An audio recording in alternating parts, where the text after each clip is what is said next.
LSU was in the national spotlight over the weekend as they hosted several elite prospects as the Tigers spring game was also taking place.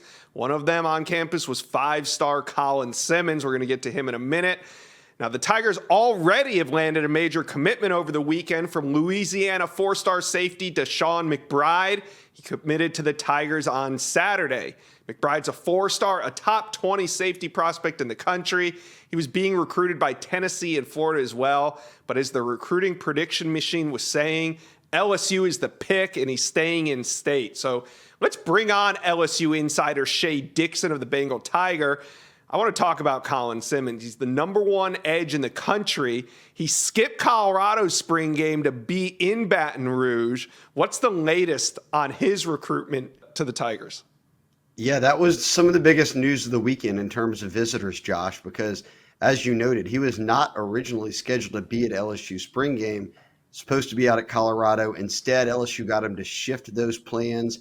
He and his mother drove over from Duncanville, spent the weekend in Baton Rouge, and he got the red carpet treatment. You saw the photos. He was hanging out with Joe Burrow and Jamar Chase and Angel Reese and a lot of the who's who of current former LSU athletes. But let's also point this out, Josh. In a recruitment where everybody is involved, LSU has now hosted him more than any other school. I think Texas is right there with them, but he's made double-digit visits to probably 6 or 7 different campuses across the past 6 months. He's up to 5 or 6 visits to LSU in that same stretch over the past year. When you start to talk out-of-state teams for Colin Simmons, I'm hard-pressed to believe that LSU is not the team at the top of that list. Now, Colin Simmons was on the Inside Scoop a couple weeks ago, and he told us here that he is in no rush to decide. He might even take this thing to December for the early signing period. LSU leads right now on the recruiting prediction machine, but with him not making a decision anytime soon, who do you think LSU fans need to look at as the top competition for Simmons? When you have a Texas kid, you're looking at Texas, A&M.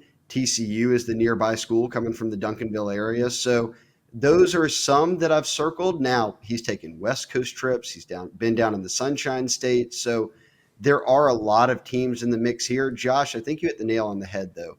I think he's taking this one all the way until the end.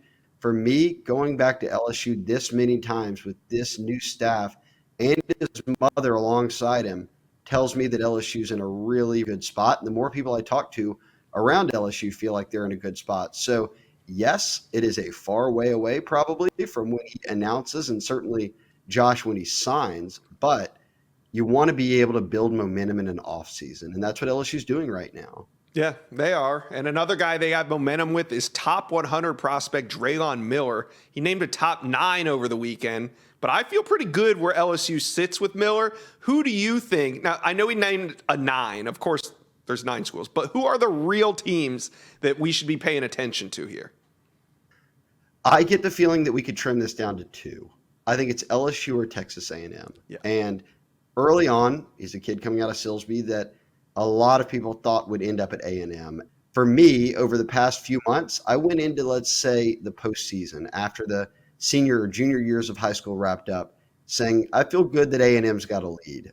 I'm not so sure that's the case anymore. I'm with the on 3 RPM now. I think that LSU has the lead in this one. Now, still got to take him out of Texas. A&M is not going to give up here. It's going to be a long battle, but he did announce at the end of June he will make his college reveal. He'll take some official visits. I would expect both of those schools to get visits. So the battle is far from done. Got a couple of months left on this one, but I do like where LSU stands right now. He's another that LSU leads for on the on 3 RPM, and getting him back to campus again this past weekend with his family, I thought was really, really key for them. Yeah, we'll see if the recruiting prediction machine holds true. One prospect that it did hold true on was Deshaun McBride, who committed on Saturday, giving LSU 13 commitments. Now they're currently ranking 12th in the On3 industry rankings. Not exactly where LSU fans want to be, but I'm sure they've been through this with you many times, Shea. Where you're at in mid-April doesn't really matter. But I want to know from you, who will be the next recruit to potentially commit to LSU? I think the good news continues this week. On Wednesday, in the Felicianas at East Feliciana, Trades Green, the number 3 tight end, in the country on the On3 industry rankings, is set to reveal his commitment. He's going to do it at 2 o'clock from the school gym. That's a stone's throw from LSU. It's right up the road. He's a guy that they have prioritized in-state in a big way. He also has a basketball off LSU staff, as well as a number of other colleges. But Bama's in the mix here. Georgia's in the mix. Miami's still in the mix. He named a kind of a top 5. Mm-hmm. So there will be hats on the table. That being said, Sam Spiegelman, Billy Embody, myself, we all have our On3 RPM picks in for LSU. Now you start to knock down the big dominoes.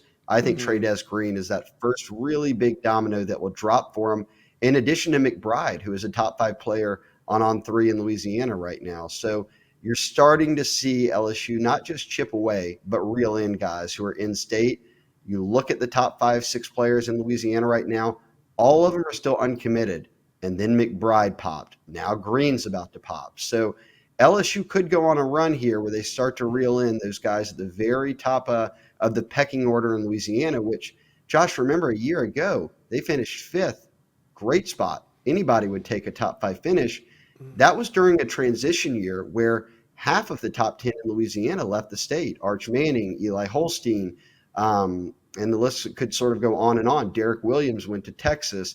Jaden Osbury went to Notre Dame. Tackett Curtis went to USC. That's a far cry from what it normally looks like in Louisiana. Now that Brian Kelly and his staff have had a full year in to recruit all these guys, that top 10 in Louisiana is going to look a whole lot different. I won't be surprised if LSU gets 9, 8 of the top 10, and maybe all 10, because we had the recent news of Jawan Johnson decommitting from Colorado following his following his visit to Colorado for their spring game. And that's a guy who I will have more news on coming this week. In fact, today, to the Bengal Tiger. But little preview here, I feel good about LSU's chances of keeping him at home now. Wow. So you're taking 5 for 5 to a whole new level. You think LSU could go 10 for 10 in the state of Louisiana? I'm holding you to that, Shay. A 5 for 5 is such a early 2000s thing. I moved on. I'm 10 for 10 now. All right, and I think LSU fans have as well. So right now, like I said, they're sitting at 12. I don't think LSU fans are concerned whatsoever, and you just laid out a great case for them not to be concerned. But how good can it get for LSU fans in the 2024 cycle? What do you think the ceiling for this class could be? I always stand by the same rule of thumb, and that's why Brian Kelly came here. It was Louisiana produces per capita the most high-level FBS players, the most NFL players. You can look at the On3 draft tool. They lead the way in a big way over the past 5 NFL drafts in terms of guys being drafted kind of per capita and then that talent ratio. So the goal is to lock down Louisiana. If Louisiana has a bunch of good players and you get them, you're locked into a top 10 class. What makes it a top 5 class is when you go out like last cycle and get Deshaun Womack, a 5-star edge rusher. You go out and get guys like DJ Chester, a big offensive lineman who picked LSU over other schools and left Georgia to do so. You go into Miami and get Jaylen Brown, a top 100 player who could have easily stayed at home and played for the Hurricanes or any of the big 3 in the state of Florida. So it's the combination of locking down Louisiana and then popping those guys like Colin Simmons, Dre'lon Miller, a number of these out-of-state guys in surrounding states where you convince them to come to LSU. I think LSU's on that path. I'll predict right now 4 to 6. I think they have another top 5 class on the way. Okay, there you have it. Coming off of a big weekend in Baton Rouge, Shay Dixon, thank you for joining the Inside Scoop and dropping all that LSU intel on us. We appreciate it. Thank you for watching. Make sure you smash that subscribe button for me. And remember to check out all the videos on the On3 YouTube page.